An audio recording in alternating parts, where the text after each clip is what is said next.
All right, ladies and gentlemen, I am incredibly excited to bring on my guest today. He is one of the original people on my list of people I wanted to interview when I first started this podcast.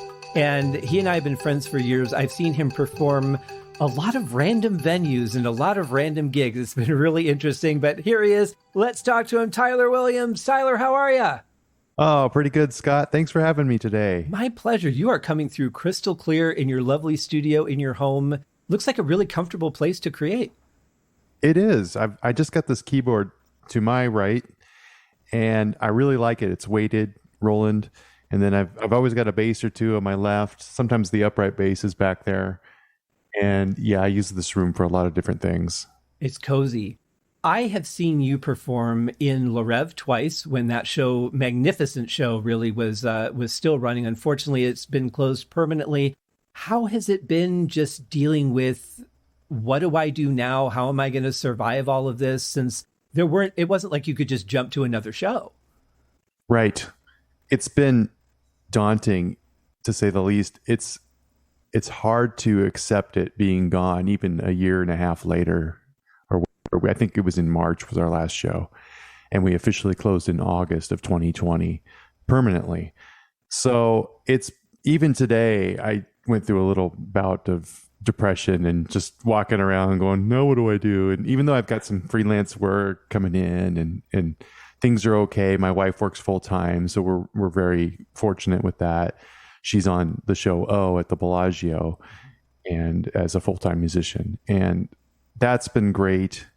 But I just heard this on another podcast, Scott. It was like they said 3 million jobs have been permanently destroyed in America. Wow. That's a staggering number. It really is, so I'm just thinking, well, a lot of these big shows just couldn't come back. The Reve had 300 people working at it. And so it's just kind of like, things will come back here and there, but it's kind of daunting still to realize that it's going to be a long time before that heyday, if we ever have that kind of heyday come back where there's tons of shows on the Strip with full bands. Right. And when they opened that new giant resort here, I was thinking, well, there's got to be at least one, if not two or three different entertainment acts that are going to come in, and there's nothing. Yeah. It's weird. I don't know what's next. Yeah, I don't either. I know that, Cirque du Soleil closed, the only show that they closed so far was Humanity, which is a shame because I thought that was a great show. It was a very unique show. But the one thing I can kind of understand about Le Reve, and I had wondered if Cirque would do the same thing with O, because they're much more expensive shows to run. With it being a water show, you've got a lot more to deal with maintaining the water levels, the pH balance. Then you've got laundry and costuming are going to be more work. I had really wondered if that might have been part of the issue of why they closed it. I think so. We went through a lot of changes the 2 or 3 years before we actually shut down, where we did order new costumes. We had new lighting put in. We had new music even was commissioned. We had Alan Menken write a whole new score for the show. And then Steve Wynn turned out he didn't really like it after it was finished. So we scrapped it and then we rewrote it again. And it's like, so they spent a lot of money, and I don't think the sales were great the year or two before we shut down, but still we were pretty devastated, of course. And the show had gone through a lot of story changes too. I mean, eliminating the clowns and revamping that just a year or so before. But I actually had the original score when Kate St. Pierre was the lead vocalist and Rob was the lead male. And yeah, it's nothing like the show as it was when it closed. I mean, it right. Doesn't even feel like it would have been done in the same theater. Right. I mean, it was such a darker, mysterious kind of show when it first started. Yeah. And that was Benoit Jutras' score. Now you were the music director on the show, so you had a little bit more responsibility than the rest of the musicians.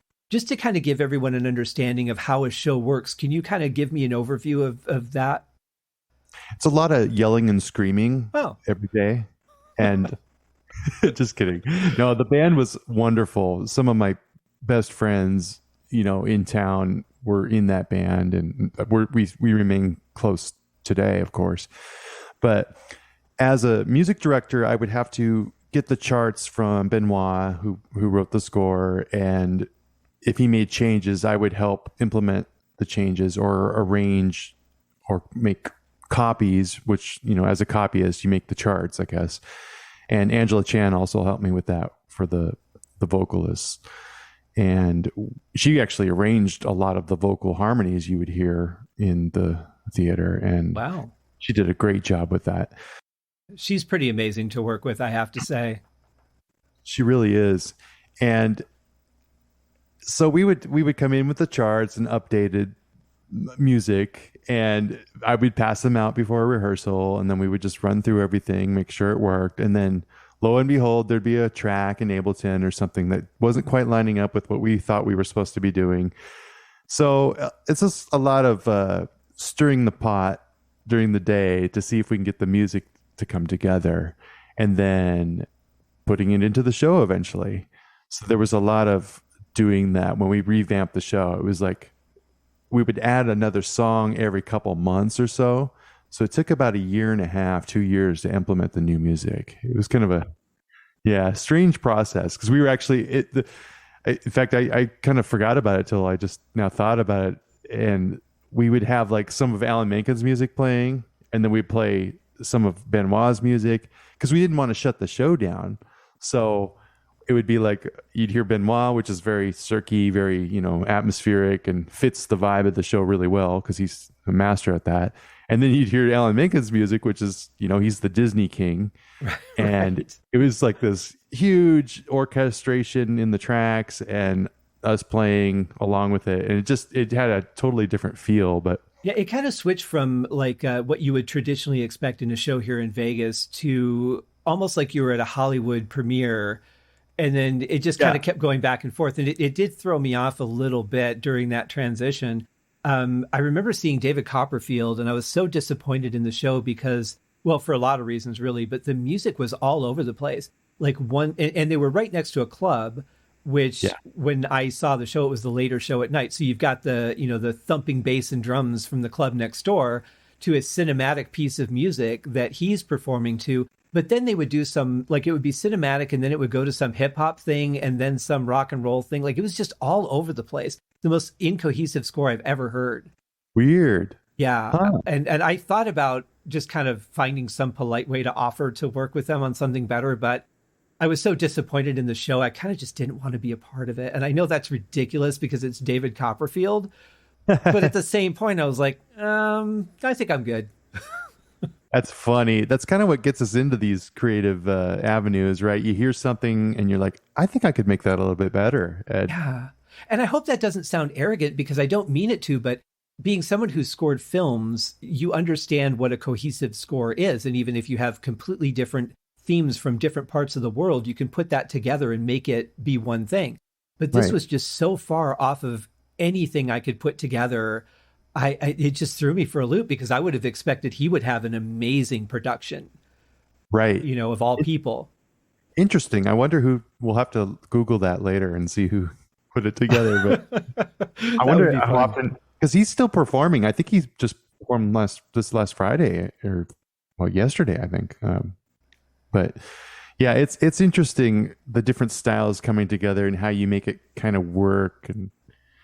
And Benoit was really good with that with Reve. He just, it was cool because he always had his little, signature on every song. Right. Well, and when he did additional music for Mystère over at Treasure Island that added to René Duperre's score, that music fit in beautifully. You couldn't really tell it was two different scores put together at different times.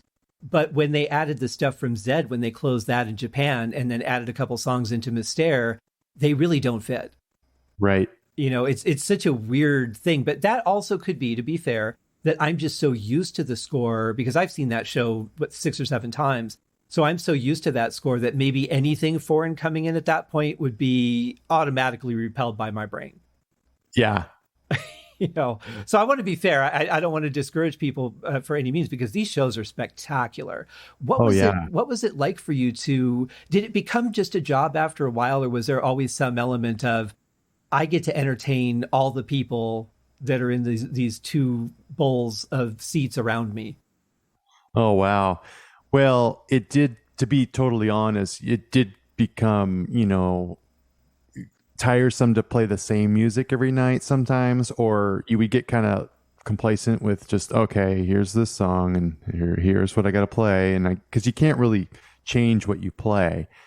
But that being said, it was an amazing experience when the crowd would cheer, or I'd be packing up my stuff and somebody'd walk by and just say, oh, that was incredible, and they'd have tears in their eyes or want to shake my hand.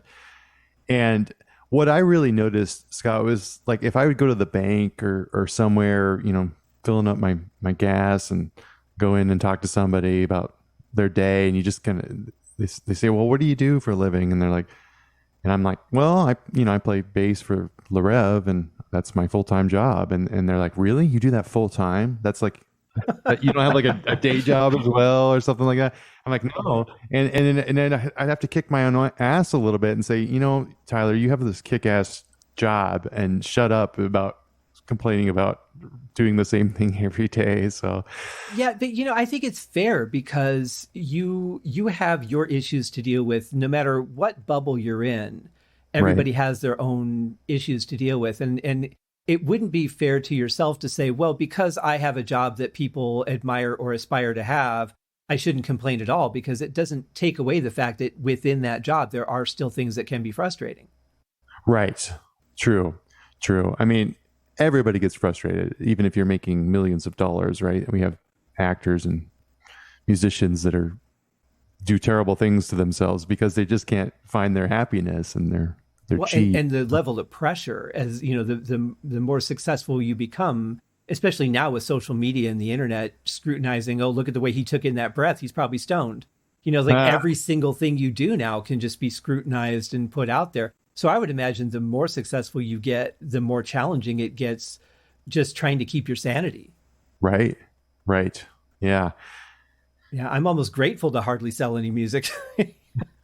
Exactly. I know, because then you're like, all these expectations come in where if you're a performer doing a hit song, like I'm trying to think of somebody, like Lady Gaga or Garth Brooks or something, they're always expected to do this certain song. And I'm sure at the end of the day, they get kind of tired of doing that, but it pays the bills. So, well, yeah. And I mean, you think of bands that have been around since the 60s or 70s that are still performing the same songs. I mean, Black Sabbath is finished, but up to the point where they were still touring, they were still playing Paranoid. And It just seems like at some point you would be like, I'm not doing this anymore. I don't care.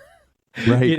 But I remember hearing Steve Morse, the guitar player for Deep Purple, talk about Smoke on the Water. And he said, imagine if you had a button that you could press that would just make 60,000 people scream with joy. Wouldn't you want to press that button?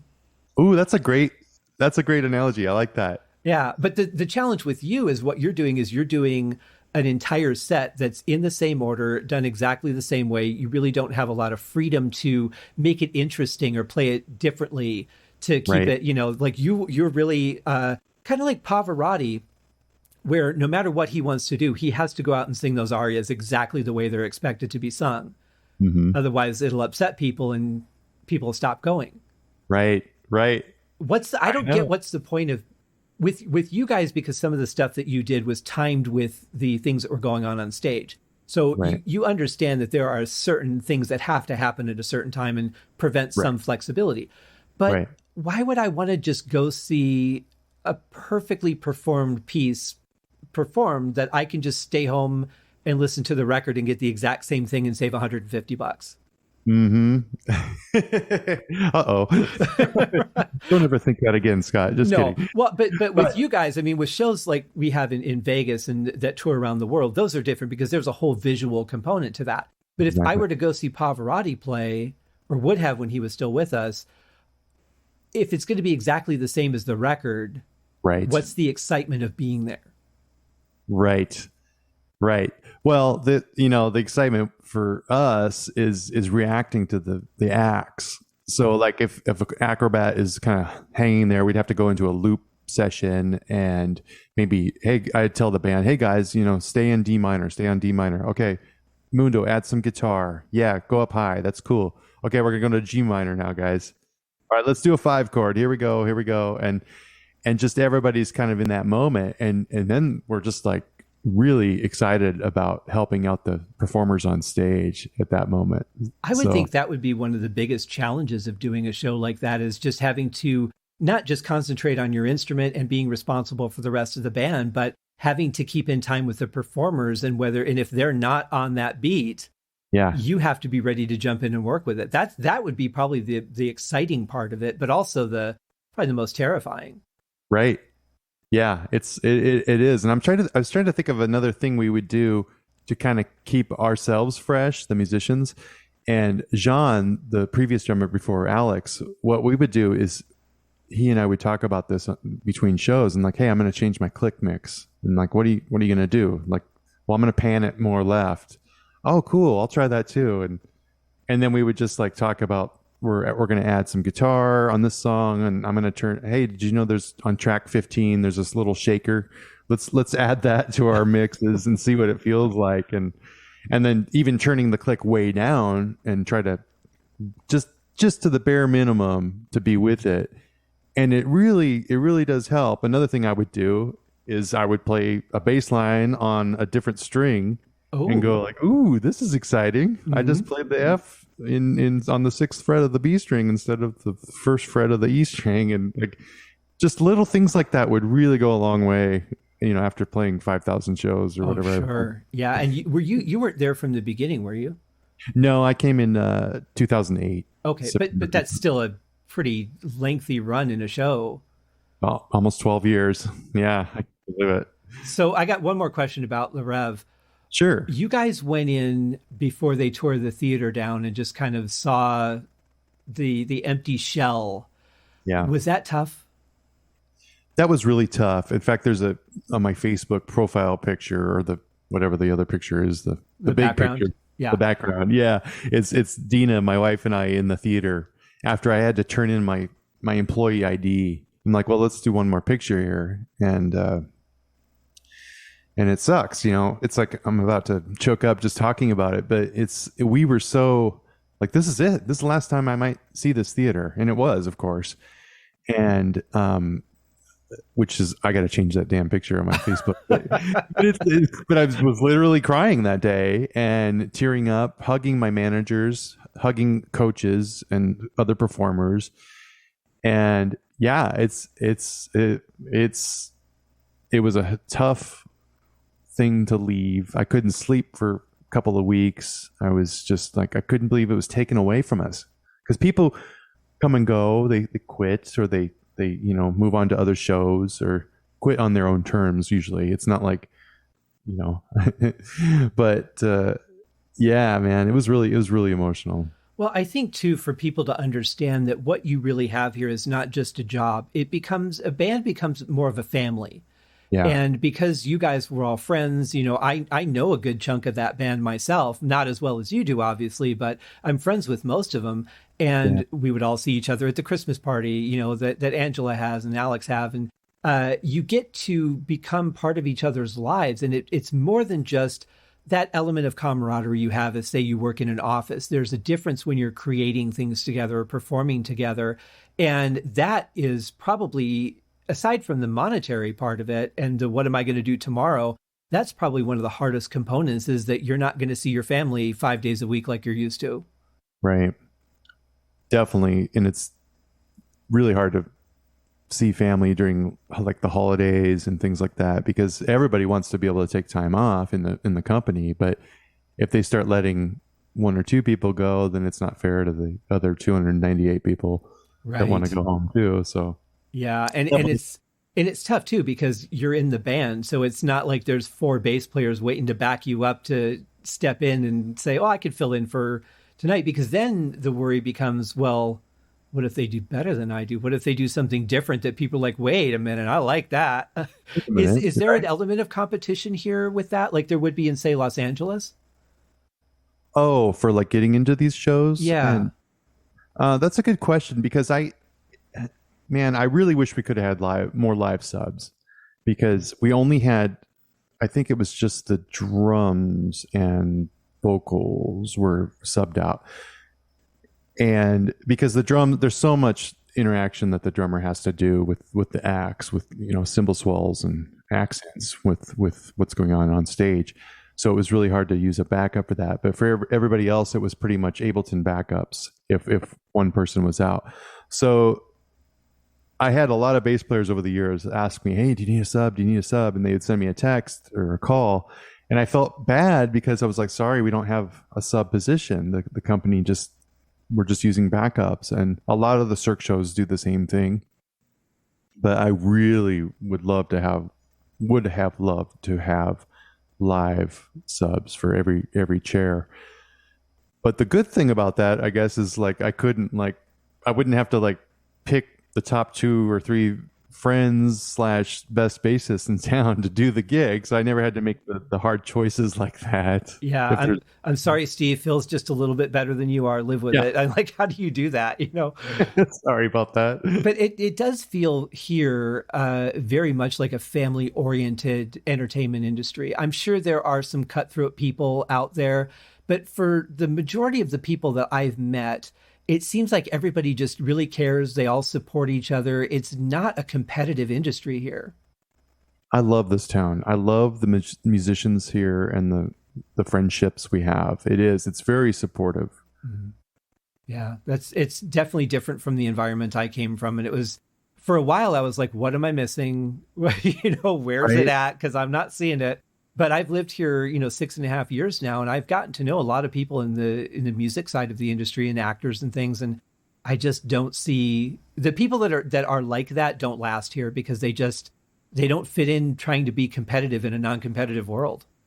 Yeah. Ooh, that's true, Scott. Yeah. It's like a big family. All the musicians here, they know each other. They support each other. I mean, the bass player community is awesome. We try to have these like bass luncheons once in a while. We have a Facebook group. We just lost one of our bassists, Mark Kataska here, and really nice guy. And I guess he was supposed to do an out of town gig, and he just didn't call and didn't show up and had a heart attack. So a lot of the bass players, we've been just helping each other out and supporting each other and sending texts about him. And I don't know. I mean, it's just a cool community that looks out for each other. Like I'll pat my own back here a little bit, but like Donnie Castleman's a great bassist in town, and he also does like musician taxes. So he's got a whole side business with that. But somebody called me about doing a gig to play bass and sing high and lead, and I don't do either one. I can do some backgrounds and stuff, and I said I can't do this gig. And it was a good gig, full-time gig, and so I gave it to Donnie, and Donnie was just like really happy about it, and he's loving the gig, and he's throwing me some work too for upright bass because he doesn't play upright bass. And yeah, see, that's it. I mean, it's not just about getting the job and having the job. It's about I can't fill this gap, but I know somebody who can, or who probably could, and that kind of thing. And you're not really competing with each other doing that because you fill different requirements. Yeah. But I know you, and I know Derek Jones, and both of you guys are just, Derek's the bass player over at Ka, and you guys are just not just phenomenal bass players to me, but you're great people. You're people that I would have dinner with or hang out with anytime. And I had the pleasure of meeting Derek shortly before I moved here. But it's just so refreshing to see musicians that are proud of what they do. They're confident in what they do, but they're also humble about it at the same time. Like, I've seen you at all kinds of live gigs, just randomly. Oh, look, Tyler's playing. I didn't know he was here today, And I'm thinking too of I think some of the last ones I saw you at was that thing Angela had put together for the School of Rock, which was an amazing program where kids could come in and they could perform on stage in front of music professionals. And then the professionals would play, and then the kids would come up on stage and play with the professionals. Where do you get that kind of opportunity to work directly with people like that? If I would have been an 8 or 9-year-old kid having that opportunity, I just would have been so elated. Yeah. The School of Rock is great. Positively Arts is another organization that she and I both work with a lot. And it's awesome. We love working with those kids, and they just motivate and inspire, and they're so excited. And I remember, I'll go on a little short tangent here, but I was thinking about my high school teacher who came in. He was a new teacher to my small school. I grew up in Washington State, and he played George of the Jungle with tracks and a guitar. And this is like, mid 80s. So it's probably 8-track or something like that. Right. Who knows? Yeah. Anyway, and I just reconnected with him on Facebook, and he's retired now, but we have a couple mutual friends. He lives in Oregon, and I just love this whole like full circle of getting back to the kids. I was a kid back then, and how he inspired me that music could be really fun. Even though you're playing in concert band, we can rock out and we can jam. And he always inspired me to keep going. Yeah. And that's awesome. And I meant to say earlier, I'm very sorry about the loss of your friend. I didn't know him, but I've heard the name, and from everything I've heard people say, he was a pretty incredible guy. Yeah, really nice guy. A lot of people knew him in town. So now we recently had coffee, which was amazing to see each other in person. You are the 6th person that I've seen since the lockdown started. Wow. So over, a year and a half, that's pretty good. And it was mostly just somebody came to town. We had a dinner across the table, and that would be about it, Wow. But we were trying to figure out when exactly we met. And the more I thought about it since we talked, I'm pretty sure it was at one of the gigs that Alex did with his band. I just can't remember which one. I know it was downtown somewhere, but I don't know if it was the Bunkhouse or the other place he was playing that I can't think of. Was that the Silver State, or was it? No, it was Rabid Young. It was Rabid Young, yeah. That's right. Yeah. Maybe the Bunkhouse. Might have been the Bunkhouse. It might have been. But just instantly, you and Dina both were just people that I'm like, I really like these people. These are people that I feel a really good energy with and would want to spend time with. And the more I've gotten to know you guys over the years, you've just proved me right. And I really appreciate our friendship, and, watching you perform is just amazing because you're so good at what you do, whether you're playing upright or just regular electric bass.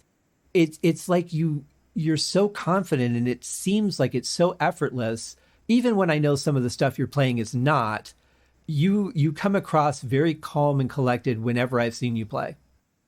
Oh, thanks, Scott. Well, we feel the same about you. We've always enjoyed hanging out with you and getting to know you more. And Dina says hi, by the way. Thank you. Hi, Dina. She's just left a few minutes ago, and she was texting me. It's like, I'm on the road.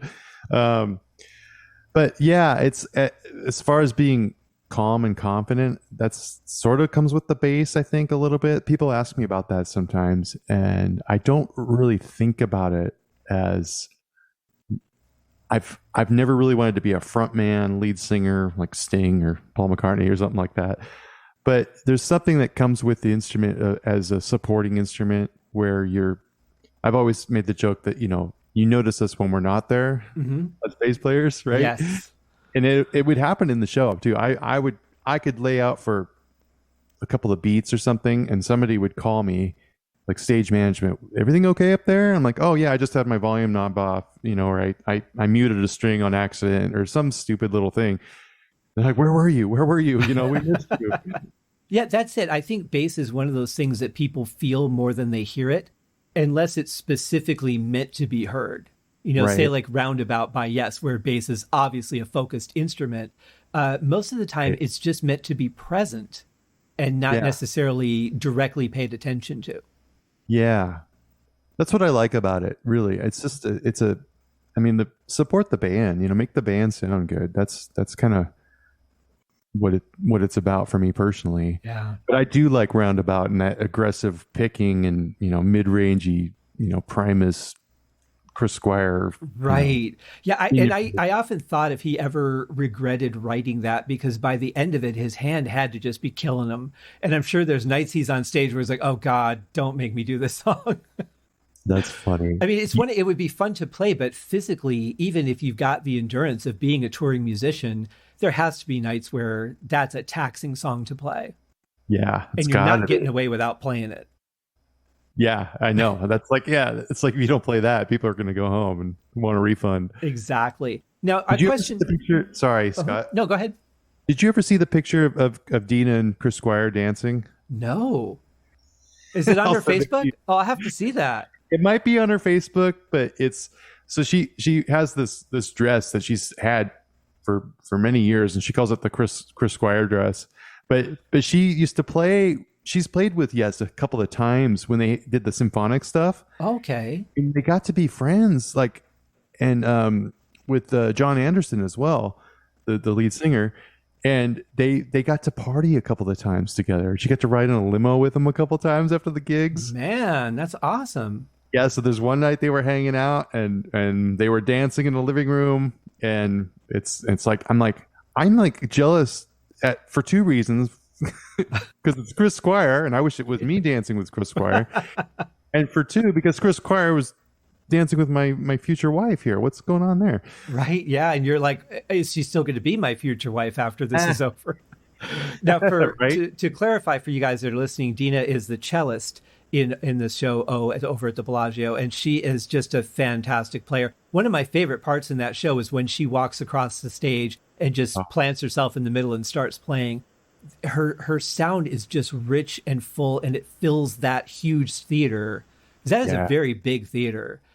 So much open space in it, but her sound just fills it from end to end. It's absolutely stunning. Yeah, it sounds wonderful in there. I just actually got to see it last Sunday night, and beautiful, beautiful show. Yeah. When she comes out, it's just I get really choked up just because the timing of it. Not to give it away, but it's just musically it's very dramatic when she comes out, as Scott was saying, and the sound in there is killer. It's definitely one of the more emotional pieces. That's another score that's kind of all over the place, but it works. It's somewhat classical. It's somewhat ethnic and world music. A lot of percussion in it. Some songs are unexpectedly just really exciting and dramatic, and then you'll have this just drops down into this lull of emotional strings, and it's a very powerful score. It really is, and the instrumentation is just with the kora and the arhu. It's like, who puts those two instruments together, right? Yeah, that was Benoit, wasn't it? That did it was. Yeah, that I was thought Benoit so. as well. Yeah, some great songs in there. So I want to talk about we're gonna get into your album here in a minute. So your album is called Hear Me Now, and we're just about to hit the 10th anniversary. How does that strike you that it was 10 years ago you put this out? Well, it's weird because I haven't done anything since then on my own as like putting my name. I've done a lot of recordings and have done like single pieces and songs at like the composer showcases and in my own studio here and in other studios and collaborated with others. But I'm just like, because when I released that thing, my record with Peter Erskine and Dirk Kay, I thought, okay, I'm going to do one of these every year for the next 20 years. And then I'll have 20 more albums under my name. Didn't happen. But so it feels a little like lame in that respect. But I also had a kick-ass gig for 10 years and I like doing other projects, and now I'm kind of writing again, and it's fun. I've got a little bit of a fire under my ass to get back out there. Good. Well, it is, in all fairness, it is very difficult to find the time to, not just the time to write when you have a full-time gig, but the time to, you can't just start writing and all of a sudden be 100% immersed in it. You kind of have to lull into where you were at when you left off on a piece and get that energy back, because otherwise it can change the direction of the song completely because you're in a different mood than you were when you stopped writing. And there is a lot more to it. It sounds very simple on the surface of, well, okay, I got home at 11:30 from Reve and I'm going to have dinner and then I'm going to start working. I'll work till like 3. It doesn't just work that way. Right. It doesn't. If somebody's not pushing you to do it, like a record label, which I didn't have, I had my own label, or you have, if when I was under contract with Reve, I couldn't just like say, well, I'm going to take June and July off and go tour Europe with my new CD. Right. They wouldn't allow that, So it's hard to be excited to write something new, knowing I can't really perform it. And I'm not just trying to make excuses here, but it's Dirk Kay, who's my guitarist on the record, and we've played several gigs over the years. He does all of that full time as much as he can. He tries to write a record and then tour the record. In fact, he was supposed to tour last year in Europe, with a new project he was working on, and he's pretty much put out a new record almost every year, no matter what. But he has to piece a lot of things together to do that. And anyway, it's just kind of a thing where I guess it's for me, I have to have almost like a few gigs lined up, A, and then B, have the record, and then have the guys together. So it's like a package deal, I think. But speaking of which, I am working on a new project. I am very excited about that. Yay. But yeah, there is a certain element of, it's not motivation, because there's the desire to create something is there, but it's the logistics of finding a way to make it work, the daunting task of how am I going to get all these people together? Nobody's backing this, so I'm kind of on my own here. And there's a lot of things that really work against us getting something done. Like you said, unless you have a record company or somebody pushing you to make it happen. It doesn't mean that the desire isn't there, but those logistics can be so overwhelming that it makes you not be able to write. Yeah. Yeah. It's like you're kind of frozen. And I don't know. I think what most people are doing these days seems to be the kids that want to get their stuff out there. It's all social media. It's YouTube, it's Instagram. It's like, I wrote this, look what I'm doing. I just interviewed my friend Rachel Eckroth, who she plays keyboards for St. Vincent, and she just released a jazz trio record. Well, she's doing the tour with St. Vincent. That's probably paying the bills. And then she's also booking jazz trio gig. I'm actually like a big fanboy of hers, and I just love her stuff. She's an amazing writer, amazing keyboardist, singer. And I'm like, she's doing it right. She knows this tour is going to end in a couple of months with St. Vincent. So she's like, I'm going to book these jazz gigs at the same time.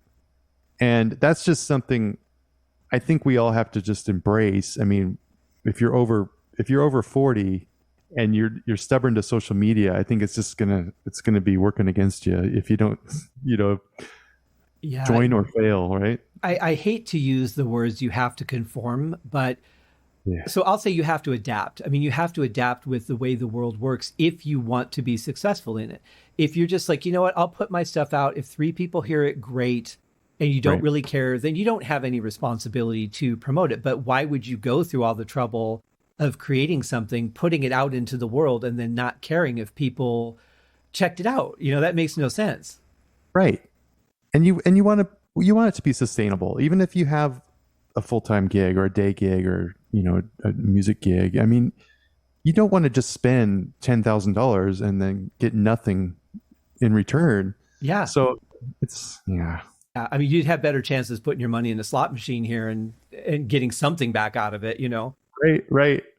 So in tandem with your record, Hear Me Now, you have now started a podcast called Hear Me Podcast, which is an amazing. Here's how I described it to you. And this is every episode I felt this way. I feel like I'm sitting down in a coffee house and I'm just listening to 2 people talk, having a very relaxed and casual conversation, 2 people that know and respect each other. It's just a really wonderful environment. It doesn't sound like, well, we're in a recording studio and we're doing this and it's just very casual and relaxed. And the conversation, because of that, I think a lot of things come out in conversation that wouldn't otherwise, because it's such a relaxed environment. I think you've got a great formula. Oh, thanks, Scott. I really overthought the whole thing before I even pressed release on the first episode, which is with Marcus Weiss, who's a mutual friend of ours. Oh, yeah. And I'm into these really techie podcasts. Like there's one called the Mac Power Users. There's the Mac Geek Gab. There's music ones I like. There's one called Scoring Notes that I really love. And these are really like nerdy podcasts. And they make sure that they cover very specific things. They work really hard on their outline and the show links and all these things. And it's great. And I thought, well, I'm going to do one like that. But it's going to be music and technology. And then I'm just like, you know what? I want something my mom will actually listen to as well. She doesn't like computers that much. Sure. Yeah. or and she's not a real music nerd. She's got a great ear though. I got to say that about Mom, if you're listening to this. But I'd be writing some tune, even something that I think that was on Hear Me Now.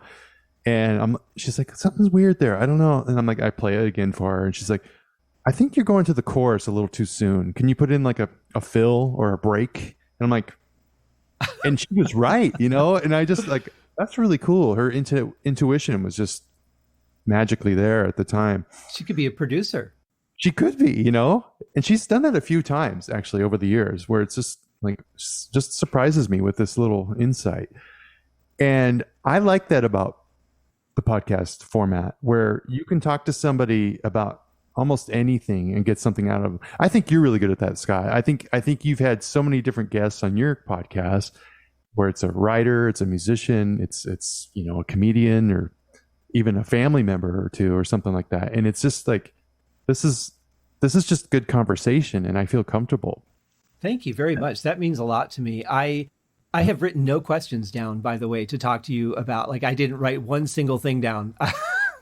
And that's, I think that's part of the trick for me, is that it really does become an organic conversation. And I think better things come out if you're just having a conversation than if you're like, okay, I listened to a lot of podcasts before I started mine. And what I would hear was, I have to ask you this question. Great, I got an answer. Here's the next question I had. Great, I got an answer.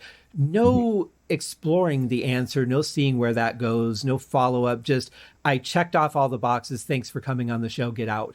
And I didn't like that. You know, I want it to be very conversational, like your show is. Just, let's just sit down and have a chat, and we'll record it, and maybe we'll put it out. Yeah. You know, and I love that you had Marcus on as your first guest, because I've had Marcus on the show. I've worked on a couple of shows with Marcus as well, and he is just an amazing energy that I can only compare to someone like Robin Williams, whose brain is just constantly working and has thoughts that interrupt the other thoughts. And I don't know how he keeps any of that straight in his head. It's amazing. He was instrumental in getting my podcast off the ground. Actually, it was the same Mothership Coffee House, which is supporting this podcast, by the way. No, I'm just kidding. Not yet. I'm trying to get Twinings Tea to sponsor me for all the money I've spent on tea, because that's what I drink while I'm on the show. Oh, that's great. Yeah. They did like a Twitter or a Instagram post that I made, but that's as far as we've gotten so far. So I feel I have some negotiating power. I don't. But it's really, you have a great voice. You have a great way of interviewing people. And I'm really glad you started your podcast, because I think it's the kind of podcast we need. It's not pretentious. It's just, here's what we talked about. Here it is. Check it out. Listen in. Have some fun. Sit back, relax. And instead of the shows that say that and then they're like, okay, you guys got to get pumped, you know, you actually deliver that coffee house feel, which is great. Oh, thanks, man. Yeah. That means a lot, Scott. I appreciate it. Absolutely. Now, we had to talk about your album. So I think what I'm going to do is I'm going to break this into 2 episodes, because we've been talking for a little over 40 minutes. So I usually try and keep it around, 30 to 35 minutes or so per episode. I used to do like 2-hour marathon podcasts, but no one would listen to them. So I started breaking them into smaller chunks, and people seem to like that better, because they don't feel like, oh, there's this podcast that might be cool, but like, I'm not sitting there for 2 hours. I'm glad you mentioned that, because I've battled with that very same concept, where I wanted it to be exactly 30 minutes or exactly 40 minutes. And some of them go a little longer, and I just, yeah. Well, so, if the conversation is good, you don't want to miss capturing something that people might enjoy, or maybe an important point or a thought that would come up. So you don't lose it. And then you just split it into 2 episodes and say, here's a couple of bites, listen as you feel like it. If you enjoyed it, go to part 2. If not, go to part 2 anyway. Absolutely. Should we give them a good cliffhanger then to get to the second? Yes. We started listening to the album, and you won't believe what happened next. I can't believe it. Well, I did write a song for my cat that passed away. Yes. And here's how it went. Click. I love it. Yeah, I actually just released a random, because we're recording this on Saturday, about a week and a half before this episode will come out. And my guest and I are actually working on, she's a photographer, and she and I are working on a project together that's musical. And so I said, well, I can't wait to see what you do next. And she goes, well, maybe it'll be something with you. And I'm like, ooh. You just said that in the podcast. We're going with it. I like it. So yeah, it's I love that we have all these different side projects and things that we work on. You get all these really cool gigs that, where I'll randomly go out and then you'll just be on stage and I'm like, oh, cool, Tyler's here, and I love that. But it also keeps things fresh because we're not just buried in one project and not able to see, oh, that did need a segue or a bridge or something like that, Right. So no, Yeah. it's really cool to have extraneous things going on, and it also, you learn more from it, you grow, and those things can make your project better too.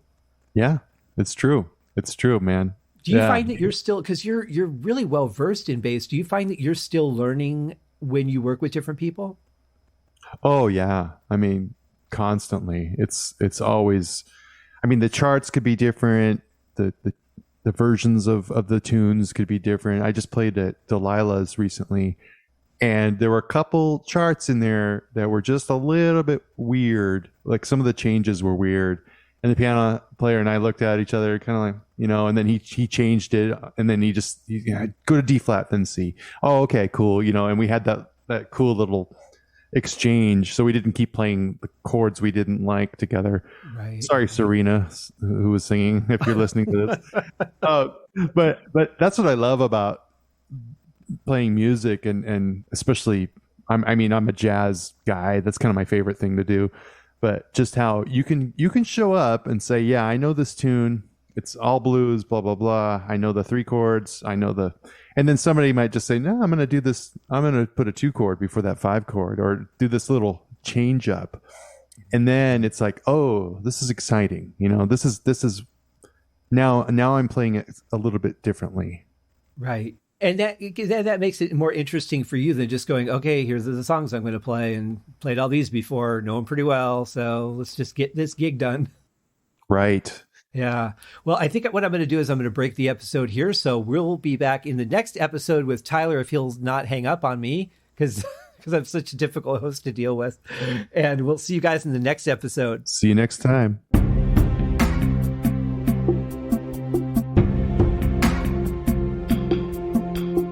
Well, you get just a little taste of what a great guy Tyler is, and his wife Dina is absolutely wonderful as well. I'm so honored to have them in my life. And next week, you'll get a taste of what a great composer and performer Tyler is as we dig into his album, Hear Me Now. He sticks around. We go through song by song. He gives all kinds of great background to the recording, how it all came about, and of course, to each song. So come back next week. And then after that, we may have a little bit of a bonus before the month is out. Stay tuned, guys. We'll see you next week. Cheers.